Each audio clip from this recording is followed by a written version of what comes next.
మరణం అన్నది దేవుని అవిధేయతకు కారణంగా వచ్చింది. మరణం అన్నది దేవుణ్ణి తిరస్కరించటం కారణంగా వచ్చింది. రోగం అన్నది దేవుణ్ణి తిరస్కరించటం కారణంగా మనం సంపాదించుకున్నాం. మనం సంపాదించుకున్నటువంటి ఈ రోగము, మనం సంపాదించుకున్నటువంటి ఈ బలహీనత, మనం సంపాదించుకున్నటువంటి ఈ మరణం, ఆ మరణాన్ని జయించటానికి తండ్రి కుమార పరిశుద్ధాత్మలుగా ఉన్నటువంటి ఏకదేవుడు తన ప్రణాళికను మనకు తెలియజేశాడు. ఆ ప్రణాళికలో భాగంగా ఆయన కుమారుడైనటువంటి యేసు క్రీస్తు మన మధ్యకు సశరీరధారి అయి వచ్చాడు.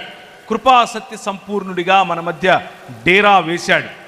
ఈ మరణమును జయించటానికి, ఈ బలహీనతలను జయించటానికి, మనకున్న రోగమును హరించటానికి, స్వస్థతను దయచేయటానికి, ఎల్లప్పుడూ మనతో కలిసి నడవటానికి, మనతో భాగముగా ఉండి నడవటానికి ఆయన 14వ అధ్యాయం యోహాను సువార్త, అలాగే 16వ అధ్యాయం యోహాను సువార్తలో నేను మీ నుంచి వెళ్ళిపోతాను అని చెప్పి, కానీ మిమ్మల్ని అనాథలుగా విడవను, నేను వెళ్ళినప్పుడు వేరొక ఆదరణకర్తను మీకు ఇస్తాను అని చెప్పాడు.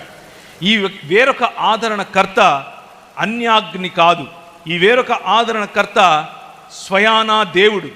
ఈ వేరొక ఆదరణకర్త స్వయంగా మనలో ఉండి నడిపించేటటువంటి దేవుడు.